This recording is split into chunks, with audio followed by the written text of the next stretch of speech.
Radio Bypass, bringing you rock and roll music that deserves to be heard. Discover new bands. Here's some old favorites on Radio Bypass. Hey, rockers. Today on Radio Bypass, we're really excited to be joined by a man that's been a part of a lot of great bands over the years and is currently the frontman for the Dead Daisies. Please welcome John Corabi. How are you, John? I'm good, buddy. How you doing today? I'm doing better than you because I'm not cold. True. You know, it's weird. I don't know what's going on, but it was funny. Just maybe right after Christmas, my wife and I have a huge motorhome, and my wife and I and another couple friends of ours, we all went down to Destin, Florida, right there on the Gulf of the Gulf, Mexico, America, whatever you want to call it.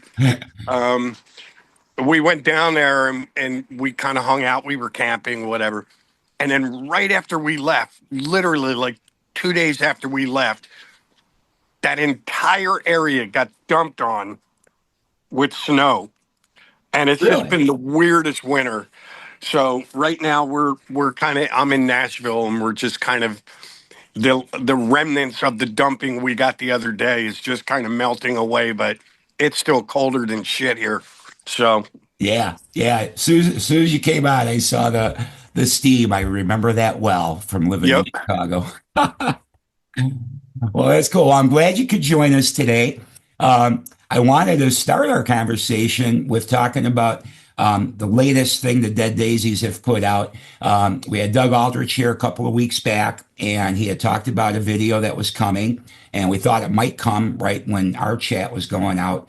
It did not until a few days later. So I thought it would be great for you to pick up on it because it looks really cool, and I think you guys had a lot of fun with it. So the latest thing from the Dead Daisies that you put out is a video for Love That'll Never Be. Yes. How's the response been to that?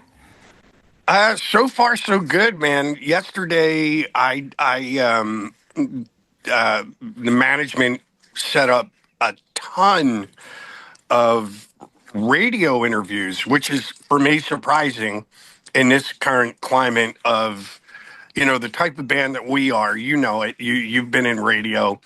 It's a little unfortunate here in America. But bands like us don't get a lot of support from radio anymore. Right. And this single, I talked with somebody at our team, and I was like, hey, how's it going? Are we getting any traction with this thing? And they're like, yeah, dude, it's kicking ass. Let's keep it going. So I don't know what that means, but apparently I spent the entire day yesterday just calling radio stations all over the country, and everybody seems to love the song. So I'm pleased about that.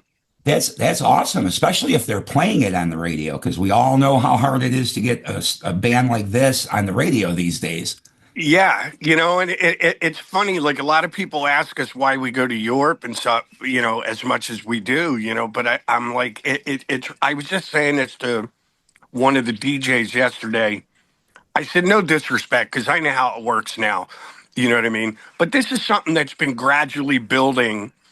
I mean, even back when I was doing Union after Motley in the late 90s, I remember sitting we were at a radio station in Texas, and the DJ was complaining. He was like, man, it's crazy. Like, I get a playlist from Atlanta, Georgia every week, from Clear Channel, and it's like, here's the 20 songs you're allowed to play. Right. And it's the same with all the radio stations that Clear Channel owns, same list. And he goes, but I live in Texas, and people in Texas, they want to hear ZZ Top, Stevie Ray Vaughan, King's X. We want to hear the Texas bands. Right. And so it sucks for the bands, but it also sucks for the DJs, because I grew up in a time, Sure. I don't know how old you are. I'll be 66 in April. I'm just a teeny bit younger than you, not much. Yeah, but when we were growing up in the 70s, '80s, the DJs were like rock stars when they would go do a radio night at a club or introduce a band at a show. They were like fucking rock stars. Yeah. And it's kind of like I feel like the DJs have been neutered a little bit as well. You know what I mean? Oh, So absolutely. yeah, you got a whole genre of bands that are not getting any support from radio, and you've got a whole, you know, I don't know how many hundreds or thousands of DJs across America that literally just they don't do everything. They don't do anything. There's no Mhm. personality anymore. There's no, Venus flytraps and Johnny Fever and Exactly. that shit's gone, dude. Jim Ladd, you know Yep. what I mean? And it, it Yep. kind of it kind of sucks. So I'm just happy that we're getting any traction at all at American radio, and hopefully, again, I just keep my fingers crossed.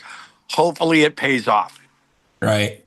Well, I'll keep my fingers crossed for you too, because yeah, that's awesome to hear. And yes, radio frustrates the heck out of me. And for exactly what you said is why I started doing the podcast that I do back in 2017. I finally fired it up because I was sickened that for two reasons. One, new bands, forget about it. They're not getting on at all, the radio. Right. And then the legacy bands, only the same, whatever songs that were being played in the 80s or the 70s, those are the only songs that still get played on the radio today. Any new material gets ignored. And that was just driving me absolutely insane. And I forget when it was, early 2000s, I talked to a program director for our classic rock station in Chicago. And I'm like, hey, man, how about you just let me do, I'll do it at 3 o'clock in the morning. I don't care. Give me a Sunday night, Monday morning or something. Let me do an hour of new music on your radio station. Because and it can be the classic artists that you play, but let me play their new stuff. Oh no, nobody cares about the new music. Da, da, da. And I'm like, that can't be. I cannot be the only one that gets excited to hear new material from my favorite artists as well as learning about new artists. Yeah, and it's weird. Like my son, I have a solo band. My son plays drums, but when he's not working with me, he goes out and he does other things. And he's played with this band that was popular in the '90s called Rehab, and then he also played with Tantric and a few other whatever. But he was doing a little run for a minute, and I remember him calling me. It was a few years back. He was in a van, you know, 10 dudes in a van, Right. pulling a With the trailer. gear. Yeah. And he even said, he goes, Dad, like, how the fuck did you do this? Mhm. I've been doing it for 40 years now. And he's like, I don't get it. Like, it's impossible. Like, he's like, radio, like, nobody's helping us. I go, it's unfortunate, bud, but it was a different time when I started this thing, Right. and it is odd now. I don't know how these new bands are doing it, because I've at least got, you know the legacy of, the Scream and Motley and Union and the Dead Daisies, and so I can go out and I can still get, even on my own, I'll go do acoustic shows, and like I get paid to show up. Right. And enough to cover expenses and have a little money left over. Yeah, and they'll Yeah. have like a hotel room, and then I can sell merch, and again, I've got a little bit of a legacy, so I can sell my acoustic record or my Live '94 album, Right. new singles or a book, Right. T-shirts, and it supplements, all this stuff. But these new bands, they don't have that option, man. It's like most of these clubs are like, yeah, you can play here for the door. Right. And if there's only 20 people there, how much merch are you going to sell? You know Right. what I mean? So half of the time, these guys are like literally sharing a $5 burger from McDonald's Hmm. to survive. And for the life of me, I don't understand how they're doing it. Yeah. And now it's funny on the flip side, a band like us will go to Europe, and the DJs over there, they're still a little old school. Right. So they still do things like if you were DJing in Europe, you can play what you want to play. Mm-hmm. And it's your personality that's coming through as the DJ. And then you help break new music or new bands or even a legacy band that's got a new single out that nobody knew about. Mm-hmm. And it's just a different time, man, and it's funny. Again, I don't want to get off on a tangent here, but I still meet people, even at Dead Daisies shows, that come up to me and they go, "Oh man, dude, you're my favorite singer." I go, "Awesome, man, thank you." And then they'll say something like, "So what have you been doing since Motley?" Oh my gosh. No And clue. I just sit there and I look at him and I go, "Okay, I really just need to ask. I'm your favorite singer." Well, they're like, "Yeah, one of my favorite singers, like you." And okay, how is it that you do not know that I did 3 records with Union? I did ESP 2 solo records, ESP, and I've done like this record now that we got Light 'Em Up is my 5th record with the Daisies. with the Daisies. Like, how is that possible? Right. Like, you know what I mean? And they're like, I don't know, dude. Like, I didn't realize you did all those records. And that's the disconnect. But but see that is one of the things I always think about when we're talking about radio and how it used to matter when we were young, because radio is a passive thing. So you found a radio station that liked what you're playing, and they just sat back and they learned about new bands and what was going on with bands from that. Now you have to be a big enough fan that you'll take the time to seek it out, because that's what I don't like. I have this love-hate thing about the internet, because I love that there's a lot of ways for musicians to promote themselves now, but it's also bad that there's a lot of ways for musicians to promote themselves because nobody knows where the fuck to go. There's not a funnel putting it into one place that makes it easy for people Right. to learn. Well, and the weird thing too is, as awesome as the internet is, like I was using this as an example. I can see something on my, let's say, Facebook page.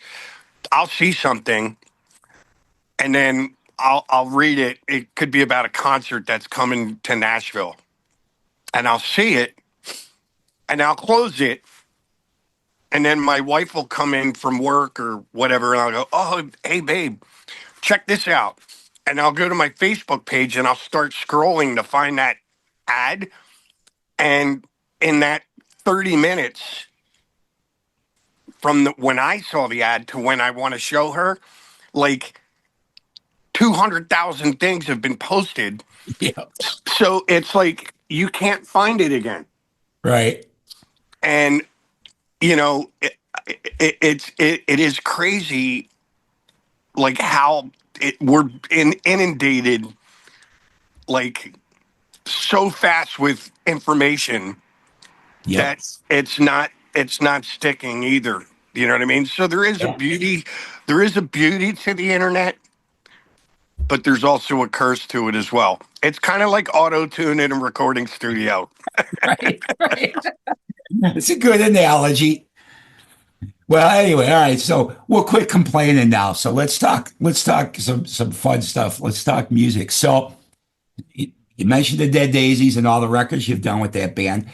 You were out of the Daisies for a little period of time, and Uh-huh. during that time, you released a couple of singles that I did play on our weekly music show when they had come out. Cossi Bella, So Beautiful, and Your Own Worst Enemy in 21 and 22. And at that point in time, I know there was talk of a record that did not happen. Now you've rejoined the Daisies, for which we're all very glad that you did, because I love Glenn Hughes, but somehow for me, you with the Daisies just makes the Daisies for me. I don't know why. even though I love Glenn, but I just didn't love him in this band for some reason. So I was really glad that you came back. All But good. because you came back to the Dead Daisies, will you still pursue putting out some more John Corabi music? Yes, yeah, and that was the thing when I came back. I told because I had a little dinner meeting with David Lowy, Hmm. and just for the record, even though I left the band, I didn't leave on bad terms. It wasn't like a fight or like David's always been awesome to me, and even when I left. A lot of people just assumed it was like there was like some weird tension or just and whatever. And but it was funny because the entire time I was gone, I was in communication with Glenn. I was David and I do this thing. We always send each other like joke memes or joke things that we find funny and humorous. So we'll send shit back and forth. I did the same with Doug, management.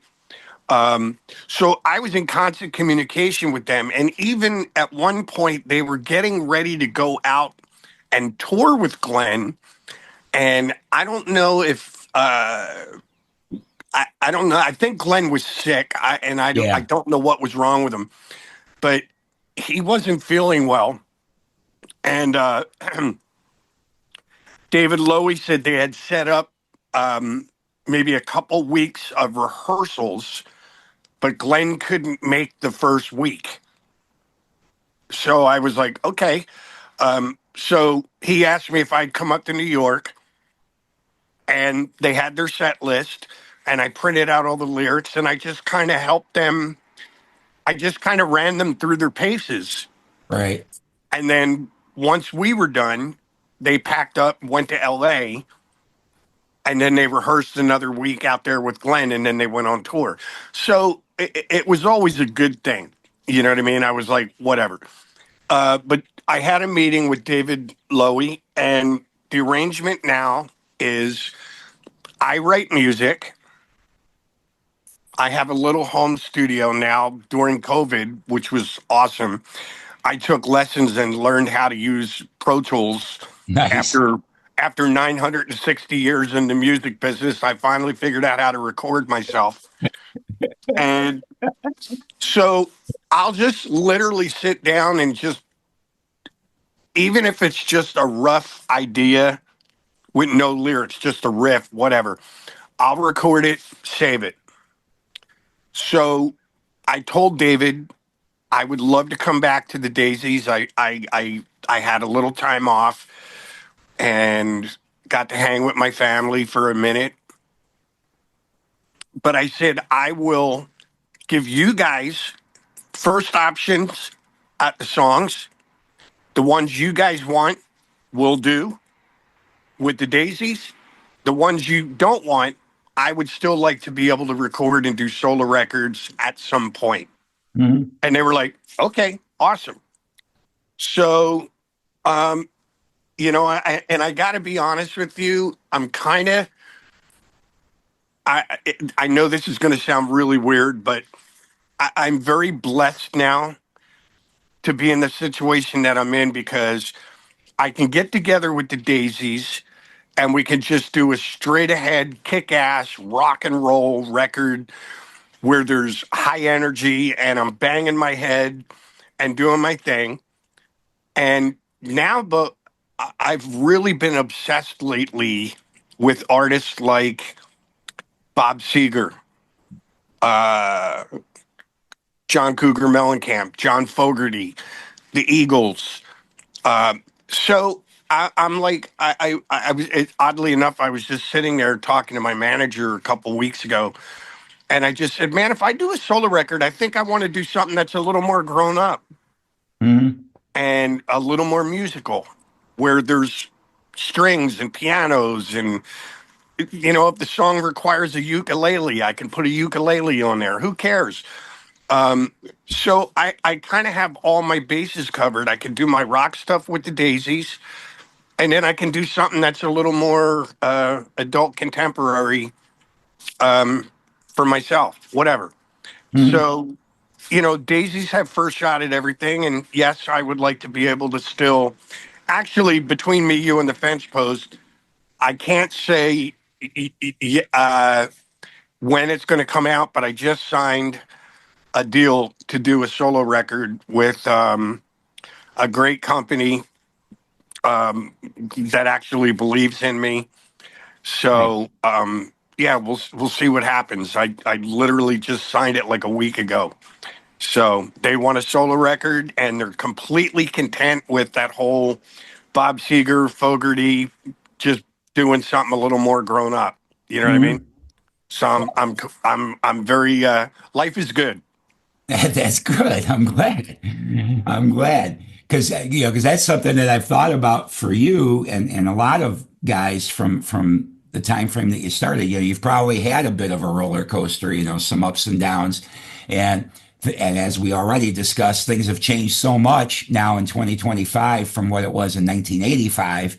Um, so that's good to hear. I'm glad that you've arrived at a good place. Yeah, and and to be honest with you, like we were talking earlier about the Scream record, but like I think I've gotten to a point now where it's like, you know, I, I know when I first moved here to Nashville, I'm sorry, I'm talking in a circle here, That's but okay.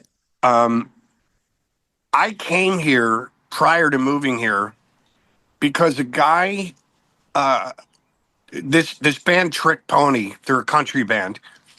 They did a celebrity golf tournament. I got invited to it, and you know, kind of hung out for the whole week. And I met a bunch of different country artists and just sports guys and whatever. And the guy that was actually running it with Trick Pony owned a publishing company here in Nashville. And just over the course of the week or so that I was there, he knew I was in Motley. But after I left, we kind of became friends a little bit. So he went online and he started researching me, and he started listening to things like um, he started listening to songs like Father, Mother, Son and uh, Drift Away from the Motley record and songs like October Morning Wind. And then he called me and he goes, wow, dude, like I'm really kind of surprised. I did not expect you to have so many acoustic songs throughout your career. Hmm. And I go, I love that's the first instrument I learned how to play. Like even still to this day, every song that I've ever written started on an acoustic guitar. I Right. just translate them. Hmm. So I moved here, and I think I've just kind of now gotten to a point where it's like I can do the rock thing, like I said, with the Daisies. Well, let me see what I can do from a musical point if I just focus on that. You know what I mean? That like I've always loved Bob Seger, even Well, back in the '70s. I've always loved Creedence and John Fogerty stuff, and the list goes on. James Taylor, Jim right. Croce. I've always loved these kind of guys. So you know, let me see what I can do. Hmm. And I don't think it's going to be much of a surprise for anybody. You know what I mean? It's just like I'm just taking all those things I did throughout my career, putting them on one record. You know Right. what I mean? So Right. it's going to be fun. Well, that's interesting. I did not know you were a big Bob Seger guy or Mellencamp, but certain songs of yours lyrically, I feel like you did put a lot of thought into the lyrics, like "Song and a Prayer," for example, from the Dead Daisies. So I always kind of acquainted those songs a little bit with those artists, but I did not know that those were artists that actually did inspire you and that you're also into. Yeah, and trust me, like I know for me, like the hardest part of writing a song is the lyrics. Hmm. It takes forever sometimes, but I'm like that guy that will literally sit and stare at a blank page for 3 days. Hmm. And then the thought comes that as soon as that first sentence comes, it all starts falling into place. But it's always been about what am I trying to say here? What story am I trying to tell? Right. You know, and like song and a prayer. Um, you and I on the first, you know what I mean? Mhm. There's a theme there, you know, and it could be just an old cliche, you know what I mean? Whatever. But that's the hard part for me is what is it I'm trying to say, and how do I make it somewhat poetic and fit in this song? And Do you know what tell I mean? that story in 3 or 4 or 5 minutes too. Yeah, That I always think about when I listen to songs that especially really do make you feel that story. How in the hell did you manage to fit all that into this small time frame? yeah, and it's weird. Even with the new song that we have out, "Love That'll Never Be." You know, I've obviously over the last few days, I've had a lot of people ask me what the song's about. Is it based on personal experience? Is it, and it's a little bit of everything. Hmm. But you know, yes, I've been in situations where I dated a girl or dated girls in my past, and you know, I don't know if it was because there was an age difference or what the deal was, but they kind of said, you know, at one point, well, I don't know if this is going to work.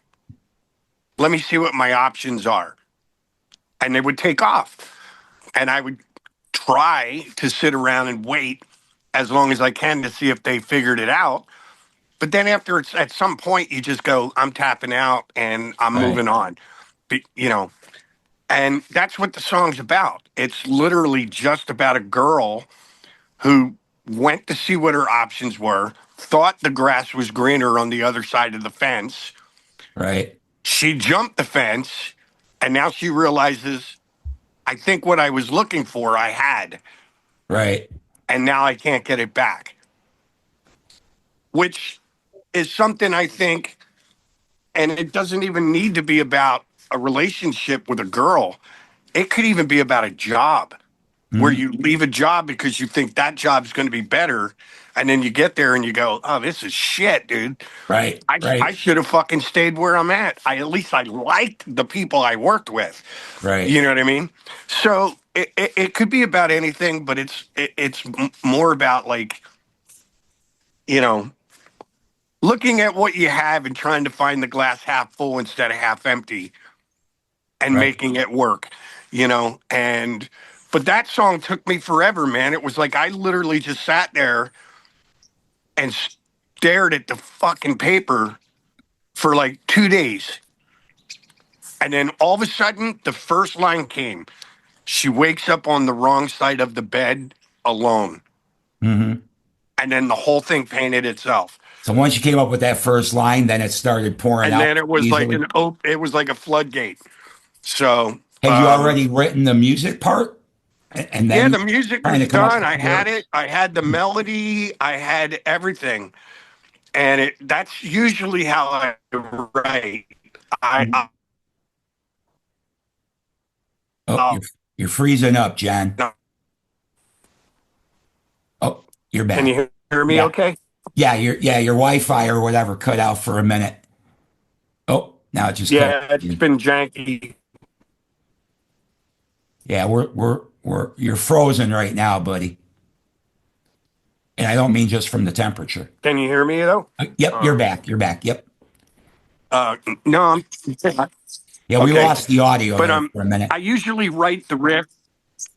I usually write the riff and the chord or chords, and then I'll scatter melody, and then I go, okay, this is great. Now let me write the lyrics. So that's like the last thing that happens. But um, yeah, that one it took me a minute, you know, to kind of okay, what's my thought process here? What do I want to say?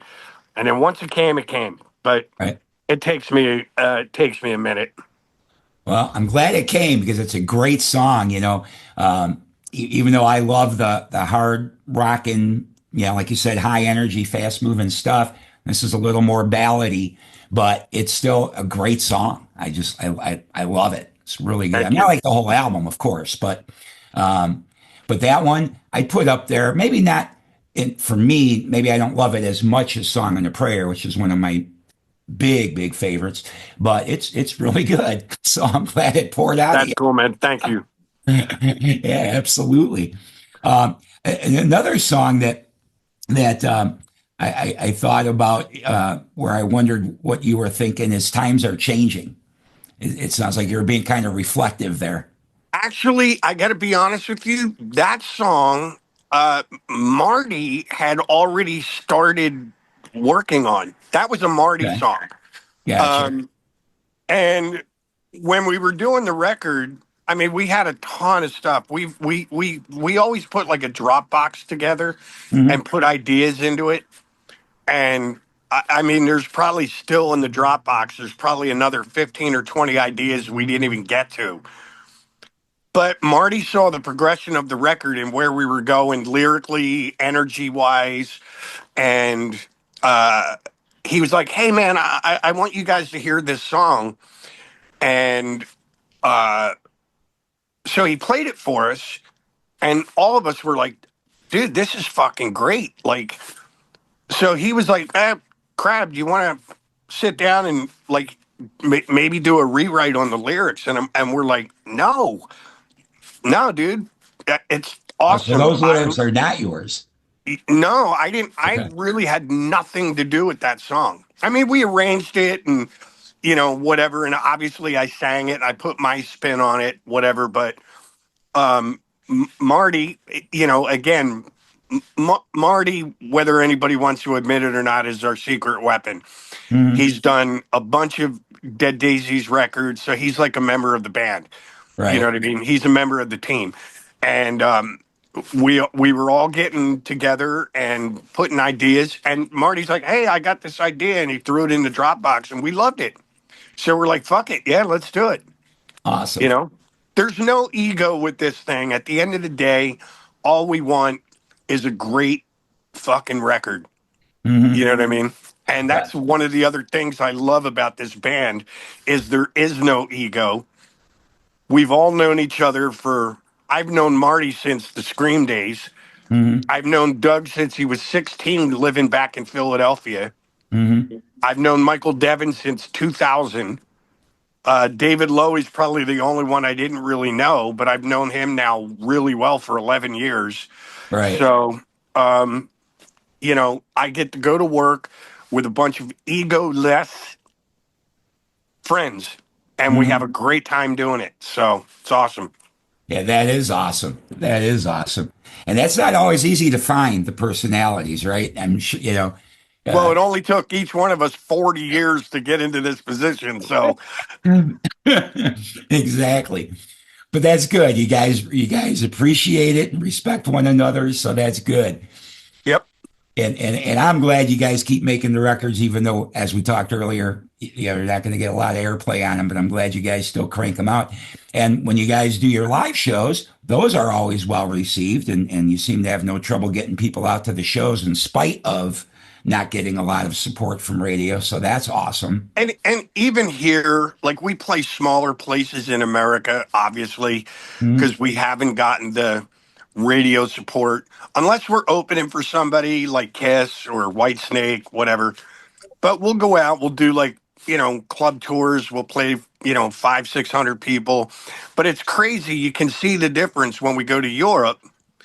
It's like three or four times that, five times that. Right. We play in theaters in all through Europe and still do the festivals and all that, whatever. But we're over there, we're getting we're getting that radio support, you know, from Germany and France and Italy and England and whatever. But we have a great time even here in America. We still we'll play a place that's 500, 600 seats and we still most of them are sold out. We have a great time and again, no complaints. We're having fun. And at the end of the day, that's really all that matters. Right. Well, that's great, man. That's great. Um, Another thing that I before we wrap up, because I don't want to keep you too much longer out there. But as far as the Light 'Em Up album, I'm Gonna Ride was just a great song. You guys should play at Sturgis this coming year and do and do that. I know Uh, there's another one too that's very close to my house. They do a thing in Panama City in May. It's called Thunder Beach, and I just told my wife, I go, if I ain't working, we're going. I want to go down. Like normally, like I've been to Sturgis, I've played Sturgis. I did it with Motley. I did it several times with Rat. Played it with Union. I've done it with the Dead Daisies. But I go, I just want to go to one of these fucking rallies and not play. I just right. want to ride around my bike, drink a beer, and have a good time with my wife. You know what I mean? So hopefully I can do that one in May. That's cool. Yeah, I miss it. I when we moved from Chicago to California a few years back, I sold my motorcycle because it was just one less thing to worry about how to get it from there to here. And I have not bought another one yet since. So I kind of I miss riding. Although out here in California, I don't know if I'd want to, though. I'm not a big fan of that lane splitting and stuff. Yeah, I had one when I was in Motley, and Tommy and I used to ride together, like from Thousand Oaks, California, down to Burbank. And I did it maybe 3 times, and I just said, "That's it, I'm done." I put that bike in the garage, and I never rode it again. I'm like, Mhm. it's fucking lunacy on the roads in California. Yeah. So I waited till I got here to Nashville, and now I have two. I have a trike that I ride around with my wife on, and then I have one called a 2010 Rocker C. It's like a little bit of a chopper. Mhm. It's uh, Harley's got a motorcycle out now called the Breakout. So it's like an original Breakout, but they kind of did them for 4 years, discontinued it, and then like 3 or 4 years later came out with a Breakout, which is it's the same bike. Yeah. Is that a 107? What motor is in that? That's a 103? 103, yeah, for that Gotcha. one. And then there's my trike. Can you see it? I do, yeah. Yeah, that's a 114. That's 2020. Gotcha. Gotcha. That's good. You bought that's not a separate trike bill. That's the whatever I forget what Harley calls it, but that's the one that's built from Harley. Yeah, it's The whole Triglide. thing. Triglide, thank you. I couldn't remember the name of it. Yeah.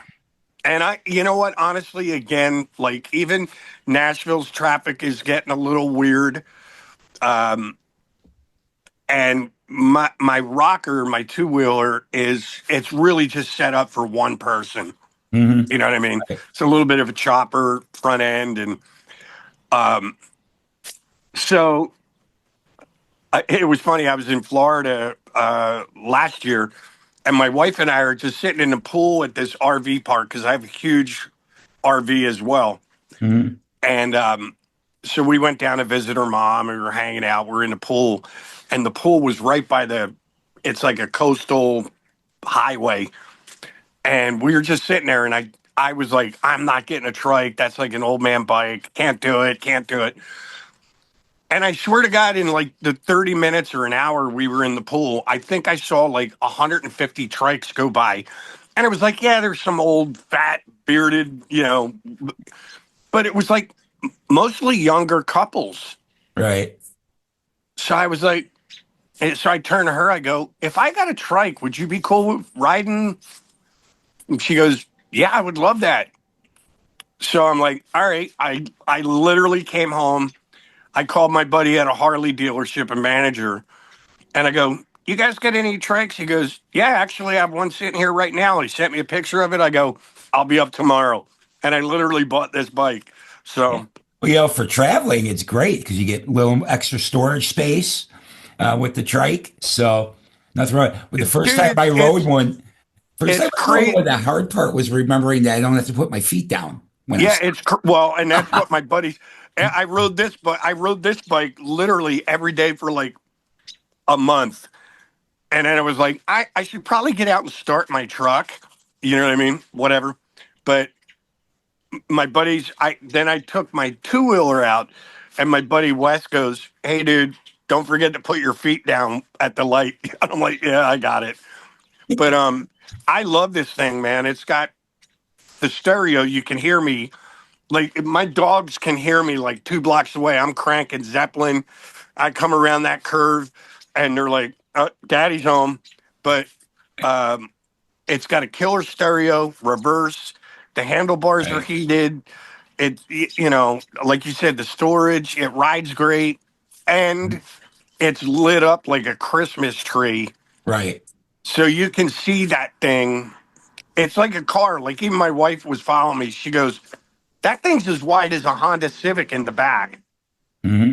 So I like it. She feels safe on it and whatever. So we're good. Yeah, that's cool. No, I don't blame you at all. If I ever get another one, who knows? Maybe I'd go that route too. I'm not sure, but I don't think I want to get one while I'm here, though. Like I said, as much as I miss riding, I don't think I'm comfortable. Well, Yeah.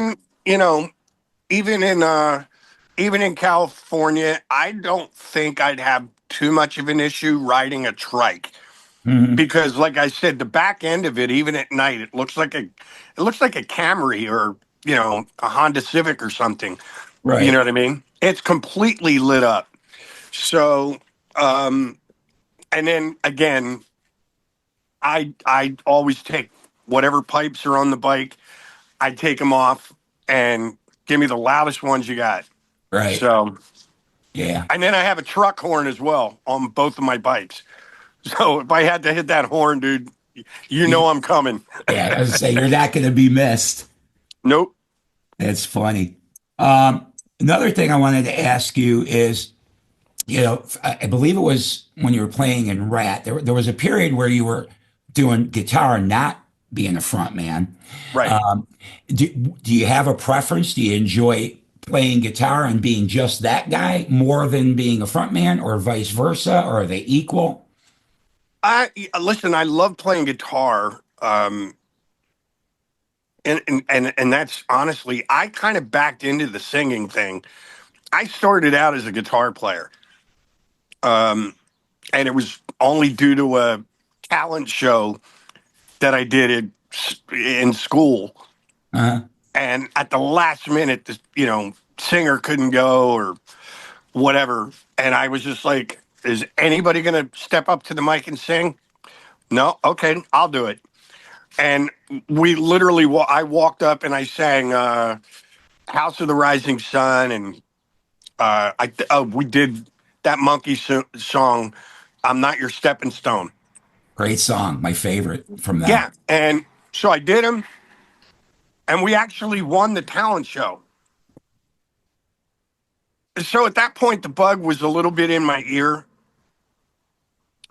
But then later, I also joined a band that had a singer and they wanted a rhythm guitar player that could do backing vocals. Yeah, I could do that. And then, this was back in the club days of playing covers and doing 5 sets a night, so each set I would do maybe 2 songs on my own in the middle.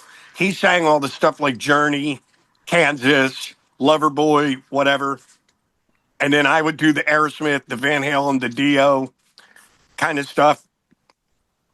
Um, and then I just got hired a bigger cover band. Um, they were making more money, and they're like, I want you to sing for our band." And I'm like, "Oh, cool. The guitar." No, no, no. Put the guitar down. I just want you to front this band. And then, you know, it just kind of snowballed from there. But the thing with Rat was I saw Blotzer. This was when Piercy left for a minute. And I ran into Bobby Blotzer at a place. It used to be called, it was called Gazzari's Oh, in sure. LA, but I think it was called the Key Club. And I want to say Steel Panther was playing. And I went there, and Blotzer called me over and he goes, "Hey, dude, we need a singer." And this was like literally, I'd done Union right after Motley. And I'm like, "No, dude, I bought that shirt with Motley. I am not interested." Right. Um, so the next day, Robbie Crane was already in the band. Robbie called me and he goes, "Yeah, dude, I heard Blotzer talk to you." And I said, "Yeah, I'm not interested." And he goes, "Yeah, we need a singer and a guitar player." Uh, they needed, Robin Crosby was sick. Mhm. Kerry Kelly had done one tour with them, and then he went off to do, I don't know what, he left to go do something else. Right. So I was just sitting there and I'm like, well, I'm doing Union, and we were struggling to get off the ground. Bruce had just gotten offered the Grand Funk gig. So I said to Robbie, I go, well, I can play guitar. I'll do that. And he was like, wait, okay. So we bullshitted for a minute. Nobody realized that I played guitar. Right. So I was like, all right. So then Warren called, asked me to come to his house. And he was like, "Are you sure you want to do this?" I go, "Yeah, man, I'm cool with it. Whatever." He goes, "All right, learn the harmony solo for Round and Round." Uh-huh. So I go, "Okay." I went to his house. We had some lunch, pulled the guitar out. We didn't even plug in. We just sat there with electric guitars.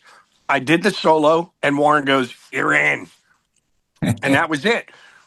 The coolest thing about Rat, if this makes any sense at all, a lot of people don't get it, but I did it because obviously I love music. I love being in a band. I love touring. I love everything about the music business.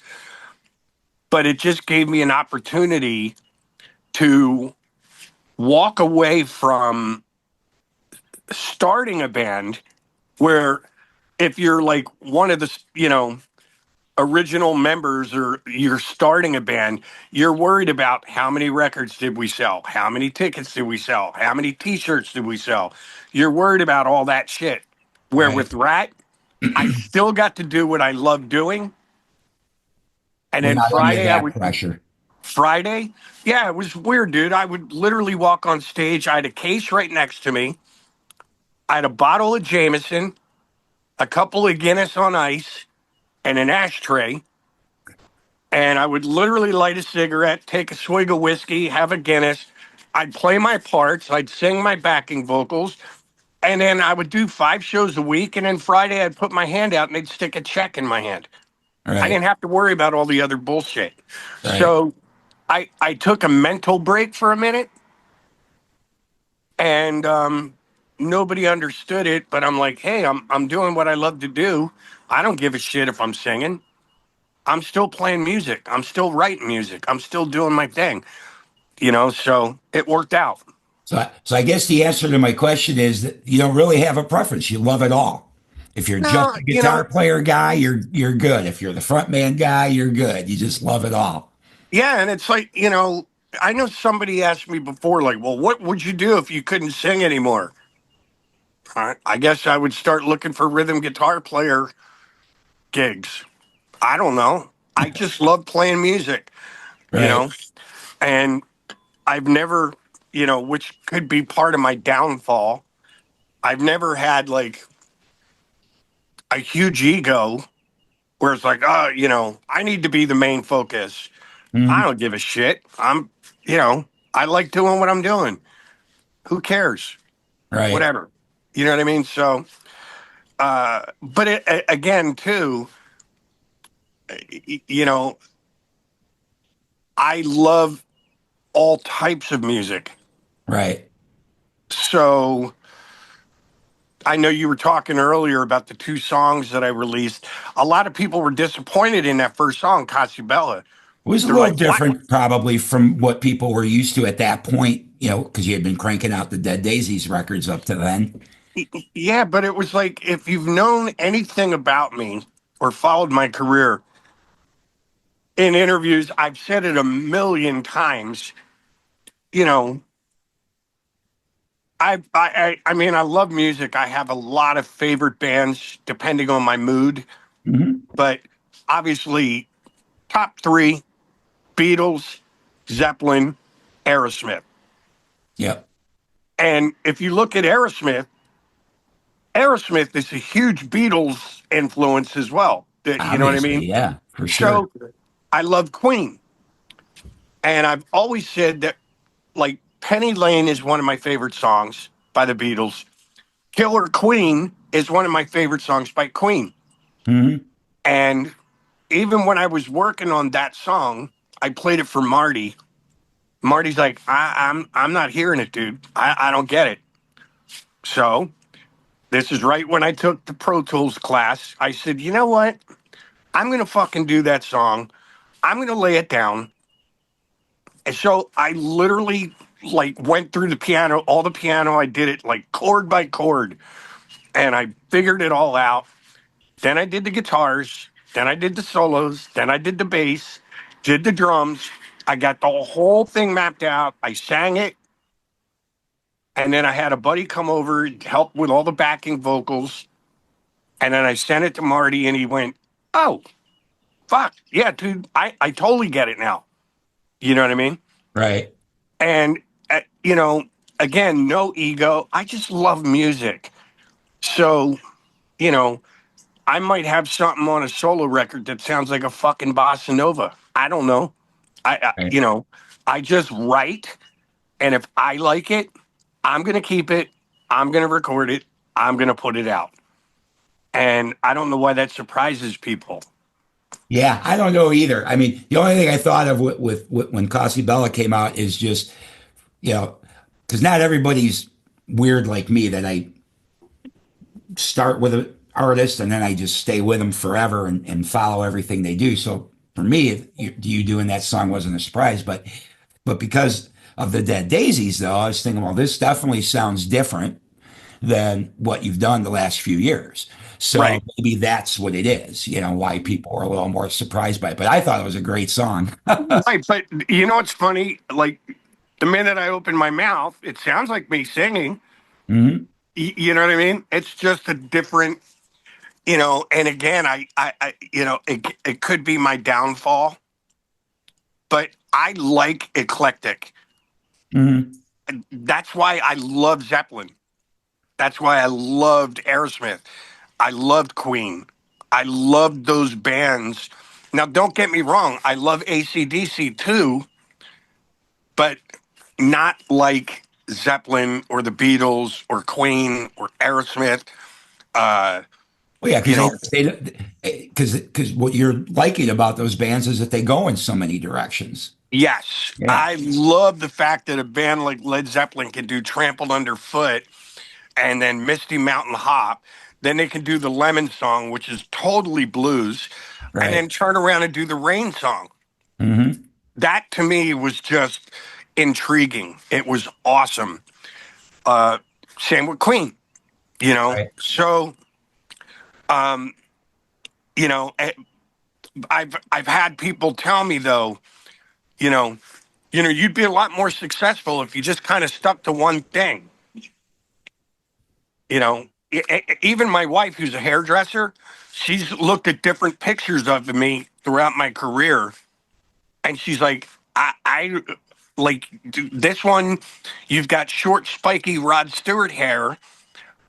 Motley, you've got waist length curly hair and no beard.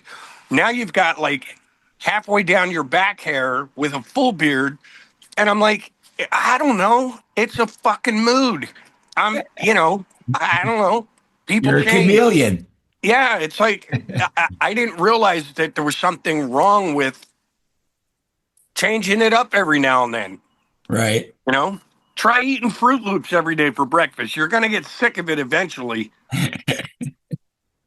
I'm with you, John. I'm with you. Well, the bands you just mentioned will answer my last two questions I was going to ask you. Is as since we're talking about you being a singer and a guitarist, who some of your favorite singers were. I think we probably know the answer to that now. Steven Tyler, Freddie Mercury, uh, Yeah, but McCartney, John Lennon. it, again, I've never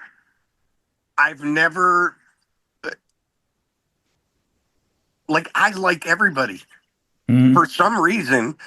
I mean, I could sit here and go, oh yeah, my favorite singers are McCartney, Robert Plant, Steven Tyler, and that's it. But it's like you cannot sit and listen to Bohemian Rhapsody and not find something beautiful about Freddie's voice. Right. You can't listen to uh, All Right Now And by now we're Paul Three Rogers. and just Yep. go, dude, fucking Paul Rogers is an animal. Yep. Sammy Hagar. Even you look at somebody like a lot of people complain about it, like Brett Michaels. Brett Michaels does some stuff too that's just like, oh fuck, dude, that's awesome. You know Mhm. what I mean? It's awesome. So I'm not a person that like my I can't say that this is the only guy that influenced me, or do you know what I mean? I try to find beauty in whatever. Like to me, again, another huge uh singers for me was that blend of Mark Farner and Don Brewer, Mhm. where they would sing harmonies together or individually. Right. Um, Glenn Hughes and David Coverdale, Mhm. like in their day, man, you both of those guys were untouchable. Yeah, for And, sure. yeah, so Steve Marriott, who I had the great fortune of meeting right before he died. Are you shitting me? That guy was a fucking beast. Yep. Yep.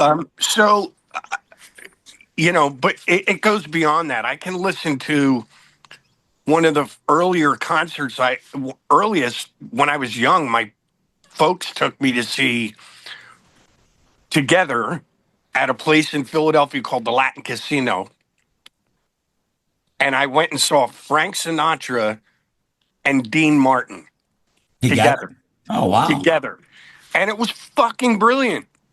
So I listen to things. Maybe I'm just weird, but I, you know, I just love music.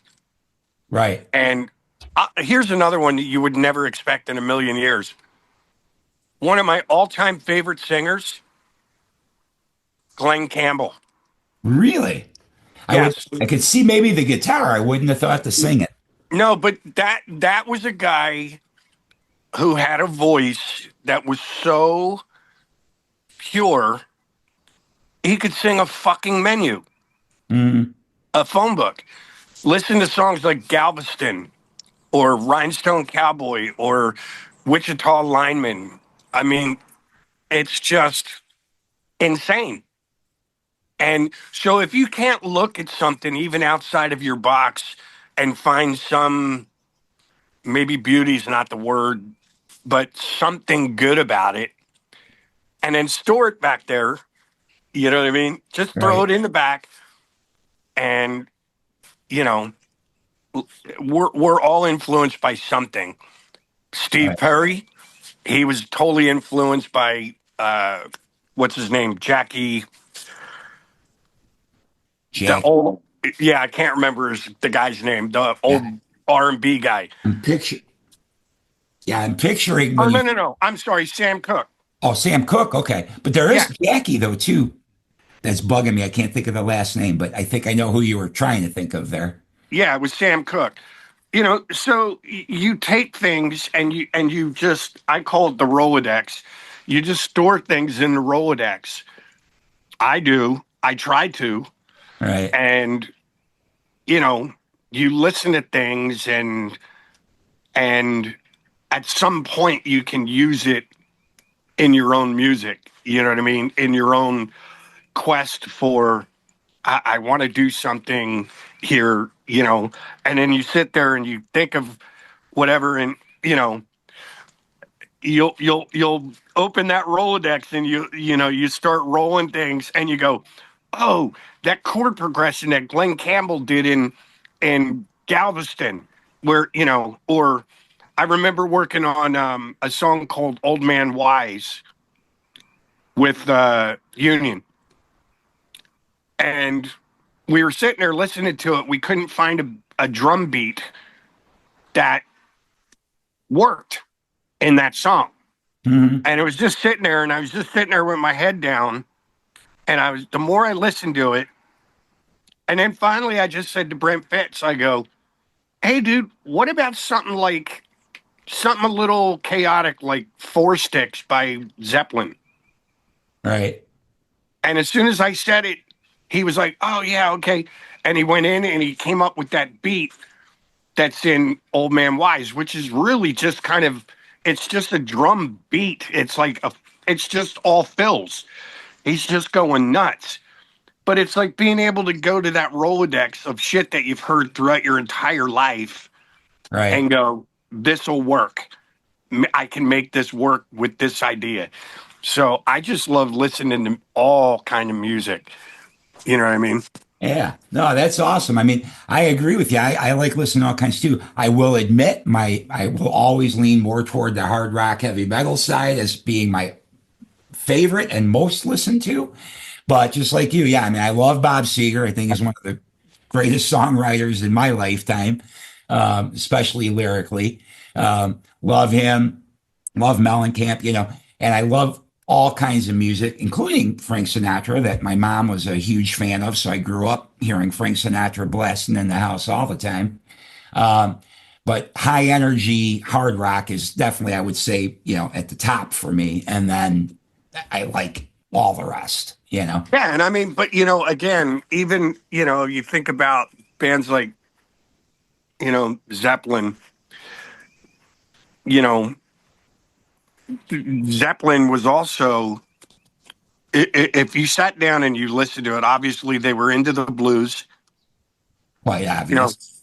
but, it's like, uh, very quick. I'll try to be as quick as possible, but, the song Kashmir, which is like probably one of their most played songs in their catalog, Mhm. was inspired from hearing music that they heard in Morocco on a trip.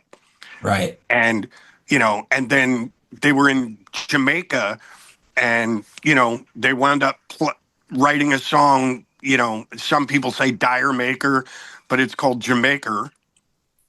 And that kind of had even though it's heavy, it still had a reggae influence to it. You know what Mhm. I mean? Robert Plant was a huge fan of Joni Mitchell, Joan Baez, like all this stuff. So he wrote Going to California. When he talks about the girl, it was like his, uh, at that point in his life, he was like, dude, I was totally in love with Joni Mitchell. Mhm. And that was who he was talking about, or he was referring to as the girl from California with With a flowers in her flower. hair. Yeah. So it was like they took elements of folk, blues, reggae, in Eastern music, and all the shit, and they somehow put it into a pot and made it sound like Led Zeppelin. Right. And that to That's me is great. it's just fucking brilliant. Mhm. Have you gone and seen the Becoming Led Zeppelin um, doc Not. that's out? I know my manager just told me yesterday. He goes, dude, you are going to lose your shit. That's what I keep hearing from friends that have seen it too. I'm going at the end of the month because I wanted to see it at an IMAX. Well, it's in regular theaters now too. He said he It, saw it it in a is. regular theater. He goes, you have to see it in the theater though. The sound, it's Right. just unbelievable. Yeah. Yeah. Well, yeah, no, it is. It is in the regular theater close to my house, but the IMAX version in downtown Sacramento is coming at the end of the month. So I'm like, I'm going to hold out. I'm going to go all the way. I want the IMAX version. So Yeah. I'm going to go check that out. I think it's either February 28th or March 1st. I forget which day we got tickets for, but I'm excited to see it. But I was curious if you saw it as a fellow Zeppelin fan, because everybody that I know's telling me, dude, it's fucking amazing. I guess it only covers up to like the first two albums, but that's Yeah, okay. that's what my manager said. He goes, man, if they did this, he goes, I'd really like to see them go, the next film go up to like Presence. You know what I mean? The rest of Right. their records. But sorry, I have to step in to light this. Yeah, no worries. Getting a little wind there. Hmm. Yeah. Well, we should wrap up anyway. I'm J- good. I got nothing to do and all day to do it. Although I do have to shave my balls later, but whatever. yeah, I guess you don't have to pack for Europe yet. You probably not leave until next week or No, something, I right? got a, I got a, I got a week for that. So I'm a little. First Dead uh Daisies gig is Netherlands, I think. Is that right? I In don't March. know. I got to look at the schedule, but Yeah. I'll, yeah, I'll I did it when Doug was here. I did look up the dates. I put some of them in our interview like this. So I'll do the same with this one. Yeah, I think Netherlands is your first night there. yeah, But we're doing Netherlands, couple shows in Germany, couple in Italy, which I'm happy about. Um, couple in France. So um, I love going over there. It's like all of our fans all over the world are great. But again, that radio thing, they just come out many many more in Europe, all through Europe, Japan, South America. But again, the radio is different than it is here in America. So right. Yeah, I'm kind of disappointed knowing that when you said that because I got to go to Italy 2 years ago, I think, and never once though did I have access to an actual radio to listen to radio there. And now I'm kind of curious, what would I have heard if I got the chance to do that? Because I didn't. I assumed it's the same everywhere now. That it's just the same few pop songs and that's about it. no, Or I have a classic buddy I songs. have a buddy that used to live in L.A. Um, a buddy of mine, Buccia, and his name is Antonio Bucciarelli, but we call him Buccia. And he's got a radio station in Tuscany that he's a DJ on. And he's always like, I'll get a text from him with a picture of whatever record the Dead Daisies put out, and he's already purchased it, and he's already playing it on his station. So Nice. it's a little more free over there. That's awesome, and that's how it should be. When all this stuff got deregulated here, it really ticked me off because I don't know if you remember, but when we were kids, when I first got my FCC license and everything, radio stations were supposed to reflect the local communities that they were in. That was one of the mantras of what radio was for. And now it's anything but that. There's nothing local hardly anymore. Maybe a little bit of talk radio is local based, but everything else really isn't. It's just so. Yeah, and that was what I was saying about the DJ that I met in Texas. Was like, how can a guy in Atlanta send me a fucking playlist And not and have tell ZZ me what to Top or play? And he goes, and he took a list. Here's the list that we were given this week, and it was, late '90s. It was like Alice in Chains, Soundgarden, like all the shit. And he goes, "There's not one fucking band from Texas in here." He right, goes, "My people want to hear ZZ Top. They want to hear Stevie Ray Vaughan. They want to hear King's X from right, Houston." You know what I mean? And I was like, "Hey, dude, I got nothing for you, man." It's like, I get it. So right. you have one company, Clear Channel, owns what, 400 Hundreds, radio stations? hundreds, yes. Yeah, and it's like, here's the playlist for the week, guys. Hmm. And it's like, how is it that who gives that kind of power? You know what I mean? Yeah, I Whatever. wouldn't even So enjoy being a DJ now because if I can't play what I want to play and like my old show, I used to feature a lot of unsigned Chicago bands too to help them out because nobody ever would help anybody if you weren't on Geffen Records or Warner Brothers or something, you weren't getting any airplay either. And we had a lot of talent in Chicago that just didn't get the right break or whatever. And if I couldn't do that, there's no point in being on the radio for me because for me it's never been about me. I don't want to promote me. I want to promote the music that I love. And if Yeah. I can't do that, then there's no point.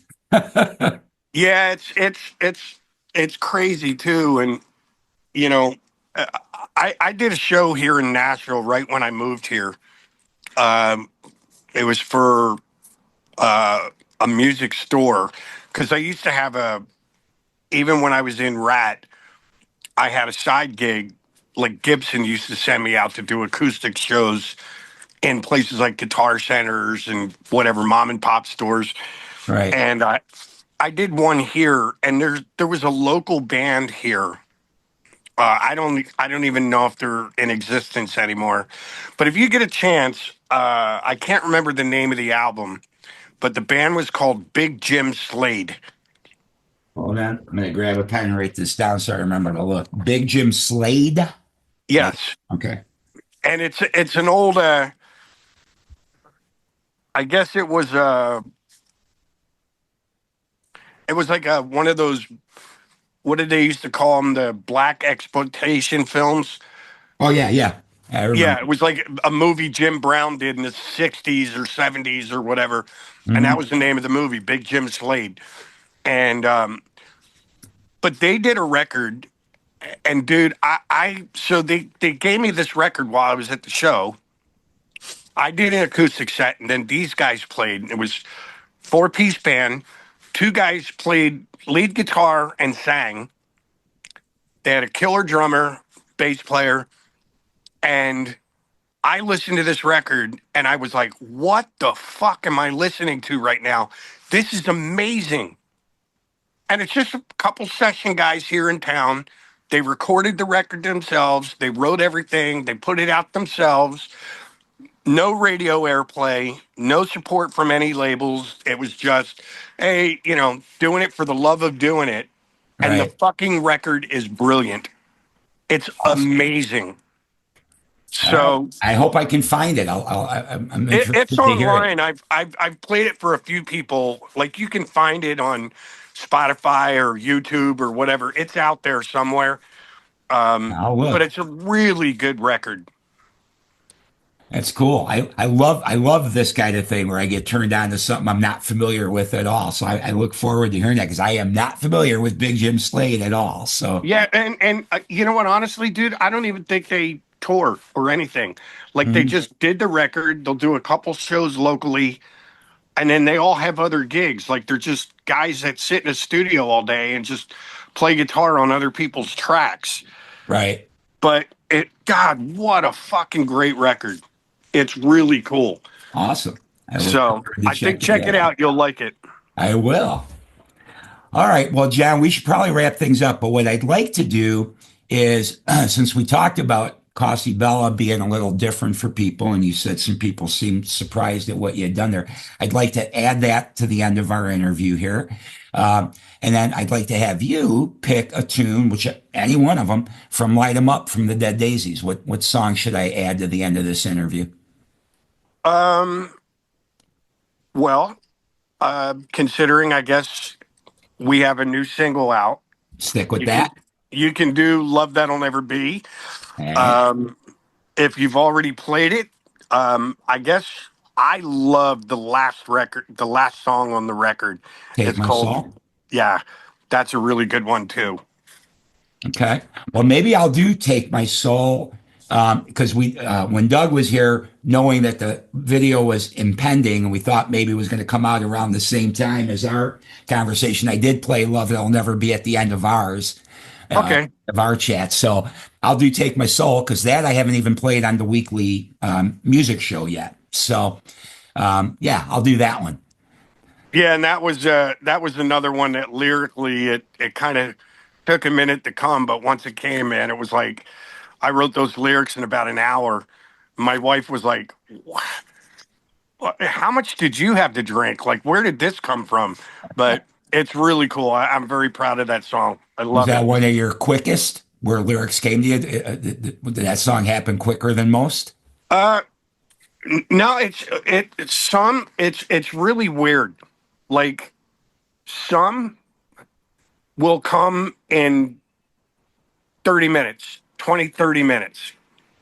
Again, like I sat there and I looked at the page for Bella for a couple of hours. And then once I had the first song, here's a little song about a girl I know, you know, it just came. I had the melody and then I just wrote the lyrics and it worked. Father, Mother, Son. I think I wrote that song in its entirety, chords, melody, lyrics, everything in about an hour. No way, really? It just came. And, you know, I may sit there and stare at the page for a minute, but once the thought comes, then the lyrics happen usually pretty effortlessly. Thank you. Jesus, I got to put my teeth back in. Don't try to sing that word. Yeah, don't try it. Don't try this one at home, kids. That's awesome, man. All right. Well, everybody, we've been talking with John Corabi. We could probably talk for another hour, but we're going to wrap things up. But stick around to hear a little bit of John's music. I want to play Bella because I haven't played it on the music show now since it came out in 2021. So stick around for that. And then we'll go into Take My Soul from the latest album from the Dead Daisies, Light 'Em Up. The whole album's great. I said this when Doug was here as well. If you haven't added it to your collection yet, you need to. It's been out for several months now. You need to have it in your collection, though. It's a killer record, again, from the Dead Daisies. Everything that you've done with them, I've just loved. Every album has something that really jumps out to me, like Rise Up from the one you were on prior to this one, and just great stuff. I'm glad that you keep it coming.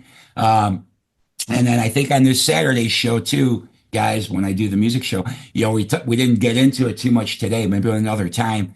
Union, that was a band that kind of got overlooked in its day. So I think we'll play something from the first Union album as well on Saturday's music show. But anyway, John Corabi, thank you so much for coming by Radio Bypass. Great to have you here. Have a good time in Europe in March. And Will do, buddy. Check out the deaddaisies.com, guys. And here comes Bella from John Corabi. All right? All right. Thanks again, John. Thank you, buddy.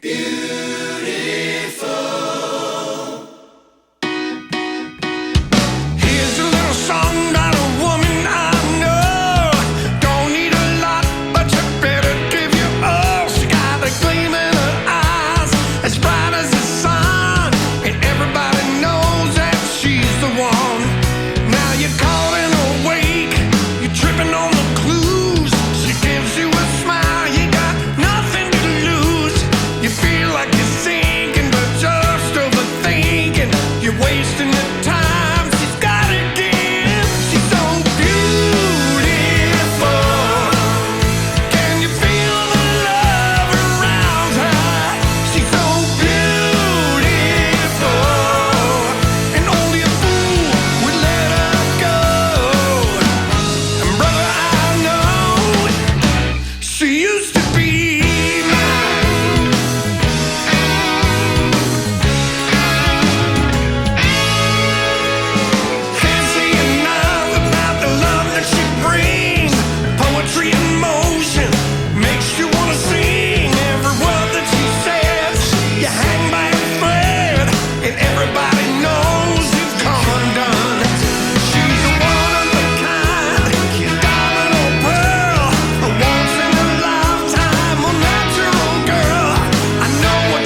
the skin right from my bones.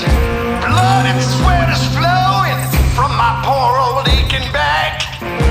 Boss whip a cracking while I swing this old pickaxe. Can you please forgive me? Lord, won't you take this poor boy home?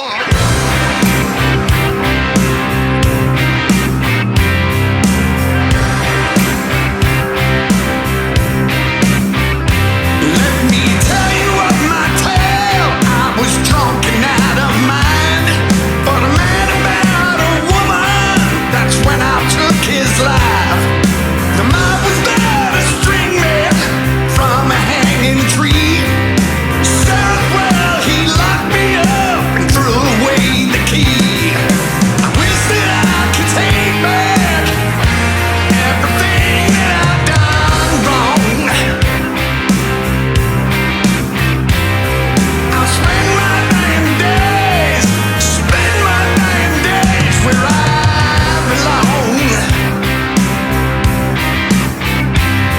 I live my dying days singing the same old song. Take my soul,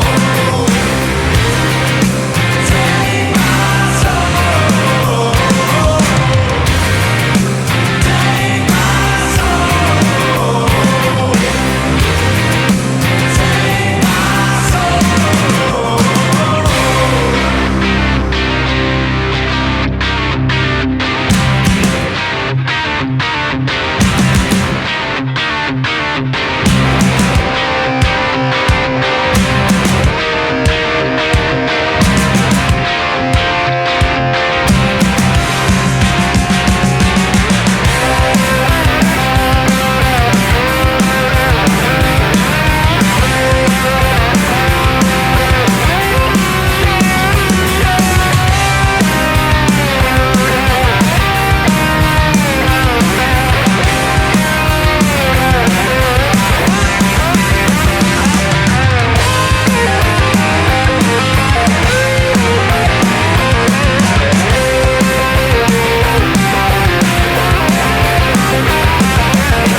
is parched and dry inside these hard forbidden walls. Live until I die.